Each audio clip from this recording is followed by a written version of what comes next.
A magnitude 4.3 earthquake occurred.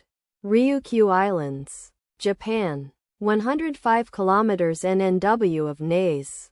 Japan or 279 kilometers SSW of Kagoshima, Japan. On Sunday, the 22nd of June 2025, at 2 hours 52 minutes and 30 seconds local time, the quake had a depth of 20 kilometers and was not felt, or at least not reported so.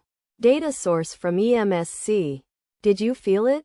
Let us pray. May the earthquake that occurred not affect our brothers and sisters there. May the earthquake not happen again. And may God protect everyone. Amen.